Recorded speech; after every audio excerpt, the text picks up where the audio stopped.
Tiago, irmão do Senhor Jesus, em sua carta, já muitas vezes estudada com dose de desconfiança, por acharem alguns existir contradição entre o que ele afirmou e as colocações do apóstolo Paulo, principalmente acerca da salvação eterna como dom gratuito, resultante de um ato de fé e confiança, contradição que absolutamente não existe, Tiago escreveu o seguinte: meus irmãos, muitos de vós não sejam mestres, sabendo que receberemos mais duro juízo, porque todos tropeçamos em muitas coisas. Se alguém não tropeça em palavra, o tal varão é perfeito e poderoso para também refrear todo o corpo. Tiago 3, versículos 1 e 2. Quem por acaso não tropeça nunca, ou quem jamais tropeçou, fazendo afirmações, tecendo comentários, emitindo opiniões em coisas ou sobre coisas desta vida? Todos tropeçamos, e tropeçamos em muitas coisas, muitas vezes. Não há como fugir dessa triste realidade na condição humana. Entretanto, quando alguém tropeça em suas próprias palavras ou com suas próprias palavras, compromete seu próprio caráter e sua credibilidade. O cuidado de Tiago era em relação aos que falam usando a palavra de Deus e nela tropeçam, porque aí não é e não está sendo comprometido o caráter de quem fala, mas o caráter do Senhor. E errar como homem é perfeitamente admissível e justificável. O que não há como justificar são erros cometidos com o uso da infalível e inerrante palavra de Deus. Quem fala usando a Bíblia está agindo como mestre, e nesse caso o juízo será mais severo, pois a opinião não deve ser nunca a sua opinião, a opinião de quem fala. Não deve existir ponto de vista, nem opinião, nem conceito próprio em quem se utiliza das Sagradas Escrituras. O conceito doutrinário, a linha dogmática de seja qual grupo for, jamais deveria ditar as normas do discurso ou da ministração.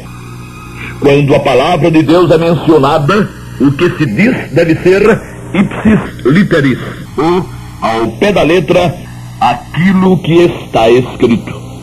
Qualquer desvio pode transformar a verdade ali exarada ou declarada em erro, em engano, em fraude, em mentira, e o juízo será tremendo. Dizer que não tinha a intenção, ou que não teve a intenção de errar, não irá adiantar nada, pois a advertência já existia. Os mestres receberão mais duro juízo.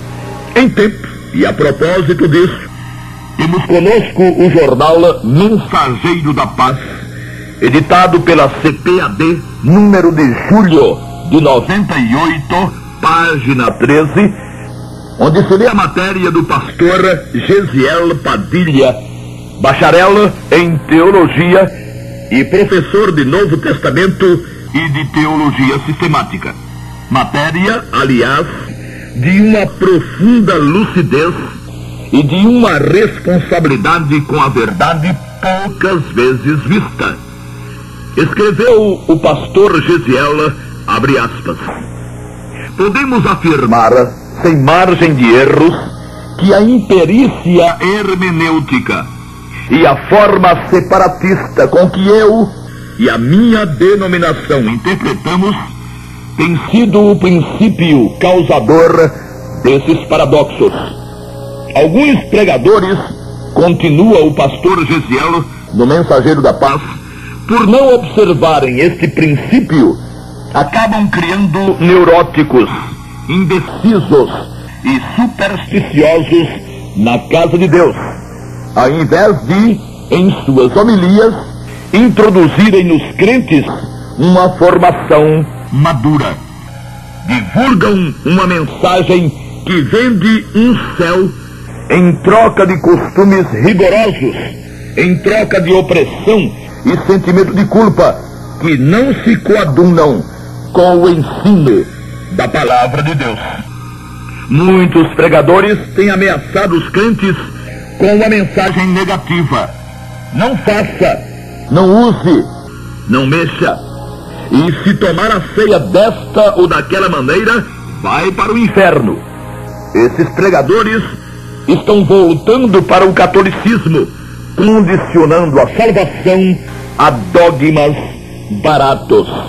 Até aqui, a citação que fazemos da matéria publicada pelo Mensageiro da Paz, órgão da CPAD, número de julho de 98, página 13.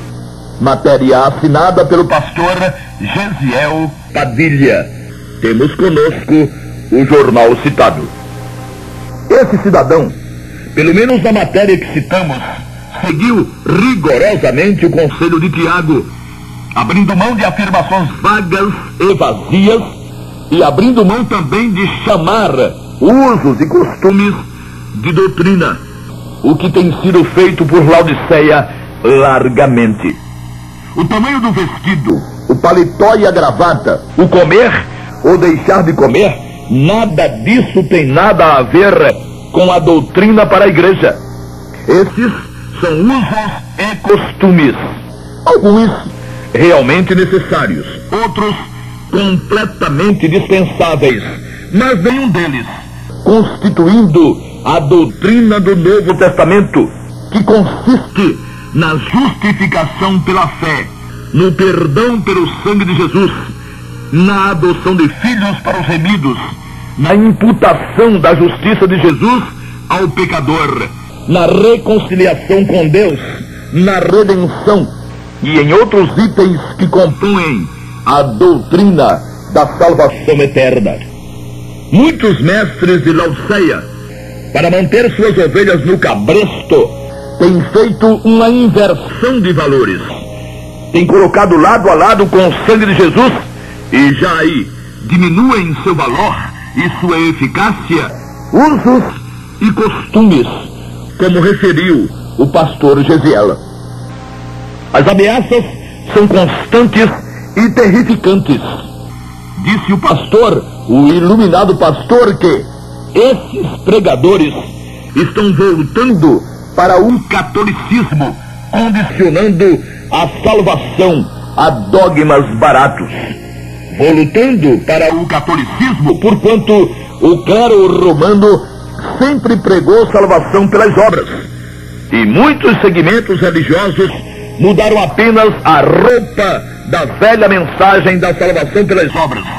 Continuam pregando a mesma coisa, só que com outras designações. Agora chamam de salvação pela obediência, salvação pela guarda da lei, salvação pela perseverança, etc. Porém, é só raciocinar, por pouco que seja, e a conclusão é inevitável. Sangue de Jesus, zero. Ou, na melhor das hipóteses, sangue de Jesus, 50%. O resto ficaria sempre por conta do cidadão e na dependência da prática de obras, do jeitinho que o clero romano sempre ensinou. O conteúdo é o mesmo, mudou o continente, quer dizer, mudou a embalagem. Interpretar as escrituras para fazê-las coincidir com doutrinas, entre aspas, do grupo ao qual se pertença, é chamar para si os duros juízos de Deus.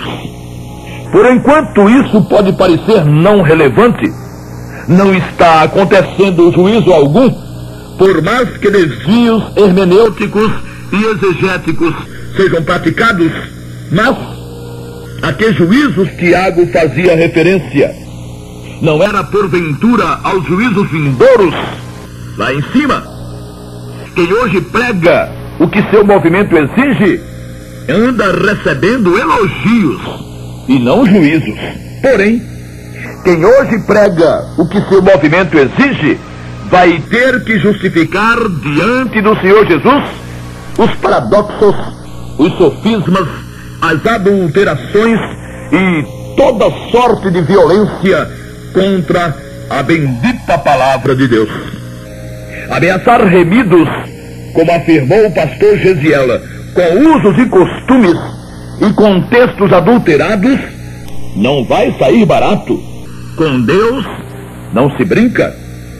Se o Evangelho da Graça, resultado da eficácia do sangue de Jesus, precisasse de algum tipo de ameaça, tais ameaças estariam exaradas, firmadas nas Escrituras de depois da cruz, que é onde está o conteúdo do Evangelho de Jesus.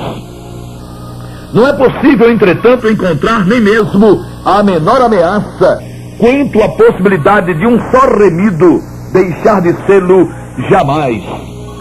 Também não existe a menor indicação da necessidade de qualquer dessas arapucas usadas por aí para atrair pessoas em direção à graça. Clara evidência da admissão de que a forma indicada pelo Senhor já não seria suficiente nem eficiente. O Santo Espírito já não convenceria o pecador do pecado de rejeitar o Senhor Jesus pela pregação da palavra. Artifícios, arranjos, truques seriam necessários. Isso é Laodiceia. Disse o pastor Gesiel que pregadores, por não observarem este princípio, quer dizer, o princípio da correta interpretação, acabam criando neuróticos, indecisos e supersticiosos na casa de Deus. Não deve realmente existir coisa mais apavorante do que saber alguém da existência da separação eterna entre o ser humano e o Criador, e saber, através das Sagradas Escrituras, e viver esse alguém debaixo de ameaças de obreiros e pregadores que só é o que sabem fazer: ameaçar. Esse sórdido e nojento jogo da ameaça vai ficar bem baratinho para os que dele se valem. Como as organizações precisam de dinheiro, e de preferência de muito dinheiro, elas são obrigadas a usar expedientes que facilitem a entrada do dinheiro. E ameaçar as ovelhas é um dos caminhos mais curtos para a abundância no cofre. A ameaça mais eficaz é a que considera a possibilidade de um salvo vir a perder-se por não se portar fielmente nos caminhos do Senhor. Um outro expediente muito em voga para arranjar dinheiro é o de convencer pessoas a se tornarem sócias de Deus. É a velha filosofia do é dando que se recebe. Algumas vezes de forma velada, com sapatos de lã. Outras vezes de forma bem clara, é dito que a fidelidade passa necessariamente pelo pagamento do dízimo. Certamente que outros procedimentos são cobrados, mas apenas para que não fique tão assintosa a exigência quanto a contribuição do dízimo. E o que já se ouviu, e muito, foi praticamente a anulação da invocação do nome do Senhor Jesus como a única exigência para a salvação de um pecador. Exigência que, aliás, não precisa de coisa nenhuma. Não exige praticamente nada senão a adesão e a invocação do nome do Senhor. Daí mesmo é que resultou essa macabra manobra de muitos segmentos ditos evangélicos, para os quais seria absurda a doutrina de uma salvação eterna e completa, já aqui, já agora, para o remido pelo sangue do Senhor. De forma ardilosa e maldosa, vinculam a salvação à obediência, à perseverança, à guarda de mandamentos, à fidelidade e às boas obras, pois, convencendo as ovelhas da inexistência de uma salvação pronta e perfeita, baseada única e exclusivamente no poder